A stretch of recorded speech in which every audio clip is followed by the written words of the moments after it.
이세벨 끝없는 욕심이 불러온 비극의 결말. 안녕하세요, 여러분.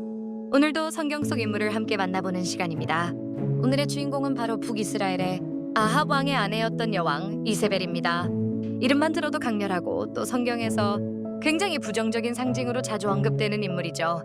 여러분, 혹시 이세벨 하면 어떤 이미지가 떠오르나요? 화려한 권력, 그러나 동시에 잔혹하고 끝내는 심판을 피할 수 없었던 여인의 이야기. 오늘은 그 이야기를 여러분과 함께 나누어 보려고 합니다. 이세벨은 두로 왕 엣바알의 딸로 태어났습니다. 두로는 당시 해상무역으로 유명한 나라였고 바알과 아세라라는 우상을 섬기는 지역이었죠. 그녀가 아합 왕과 결혼하면서 북이스라엘 왕국으로 들어오게 되었고 그때부터 이스라엘은 큰 변화를 맞이하게 됩니다. 사실 결혼 자체는 고대 왕국들 사이에서 흔히 있었던 정치적 동맹의 수단이었어요. 그런데 문제는 그녀가 자기 나라의 신을 그대로 가지고 들어왔다는 겁니다. 이세벨은 바알과 아세라 숭배를 북이스라엘에 널리 퍼뜨렸고 심지어 하나님의 선지자들을 박해하며 제거하려 했습니다. 여러분, 이 장면을 한번 상상해 보세요. 하나님을 믿고 예배하던 땅에 갑자기 거대한 바알 신전이 세워지고 수많은 바알 선지자들이 활동하면서 사람들을 미혹하는 상황 말이에요. 그것도 왕비의 권력을 등에 업고 말이죠.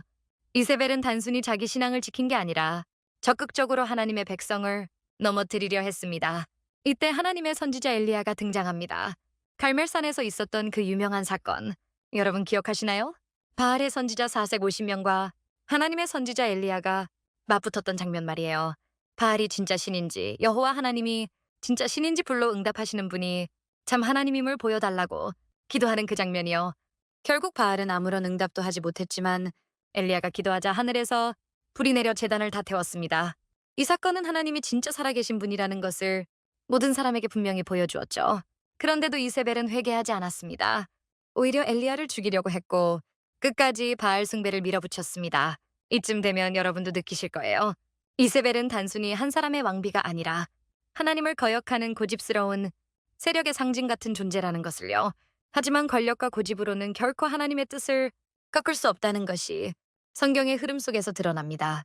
또 한 가지 잊을 수 없는 사건이 있습니다.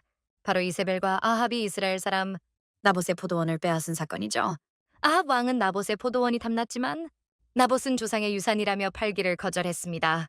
그랬더니 이세벨이 나서서 거짓 증인을 세우고 나봇을 억울하게 죽게 만들었어요. 그리고 그 땅을 강제로 차지했습니다. 여러분, 얼마나 끔찍한 일입니까? 이 일로 하나님은 엘리야를 통해 심판을 선포하셨습니다. 아합과 이세벨의 가문이 무너지고 이세벨의 최후가 비참할 것이라는 예언이었죠. 그리고 결국 그 말씀이 그대로 이루어졌습니다. 예후 장군이 왕으로 세워지면서 아합의 집안을 심판했을 때 이세벨은 궁에서 떨어져 군마들에게 밟히고 개들에게 먹히는 처참한 최후를 맞이했습니다. 권력과 교만으로 가득 찼던 이세벨의 인생은 결국 심판으로 끝났습니다. 여러분, 이세벨의 이야기를 통해 우리가 배울 수 있는 교훈은 무엇일까요? 첫째, 하나님을 대적하는 교만은 결코 오래 가지 못한다는 겁니다. 아무리 권력이 크고 화려하고 무서워 보여도 하나님의 뜻은 꺾을 수 없습니다. 둘째, 작은 죄라도 방치하면 결국 큰 파멸을 불러온다는 거예요. 이세벨은 처음부터 끝까지 하나님을 무시하고 자기 욕심과 권력을 쫓았기 때문에 결국 완전히 무너지고 말았습니다. 셋째, 여러분에게 가장 중요한 것은 우리가 힘이 있든 없든 어떤 상황에 있든 하나님을 믿고 따르는 것이 가장 안전한 길이라는 사실입니다. 혹시 여러분도 때로는 친구들 사이에서 하나님을 믿는 게 부끄럽거나 세상의 유혹에 흔들릴 때가 있나요?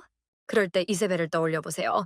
화려해 보였지만 결국 무너진 삶, 그리고 하나님을 떠난 끝이 얼마나 허무한지를요. 우리가 진짜 붙잡아야 할 분은 오직 하나님이시라는 것을 기억했으면 합니다. 마지막으로 이세벨의 이야기는 단순히 옛날에 있었던 비극적인 여인의 이야기가 아닙니다. 지금도 우리 마음속에서 하나님보다 세상을 더 사랑하게 만드는 수많은 유혹들이 작은 이세벨처럼 존재하고 있거든요. 그러나 그 모든 것을 이길 수 있는 힘은 하나님께 순종하는 데 있습니다. 여러분이 하나님을 붙잡고 살아갈 때 어떤 권력이나 유혹도 여러분을 무너뜨릴 수 없을 거예요. 자, 오늘은 이렇게 북이스라엘의 악명 높은 왕비 이세벨의 이야기를 함께 살펴보았습니다. 여러분, 이 이야기를 통해 무엇을 배우셨나요? 저는 우리가 진짜로 의지해야 할 분은 오직 하나님뿐이라는 것을 다시 한번 깊이 느낍니다. 오늘도 끝까지 함께 해주셔서 감사드리고요. 이세벨처럼 하나님을 거역하는 삶이 아니라 하나님을 따르는 지혜로운 삶을 선택하는 여러분이 되시길 바랍니다. 그럼 우리는 다음 시간에 또 다른 성경 인물을 만나러 올게요. 지금까지 함께 해주셔서 감사합니다.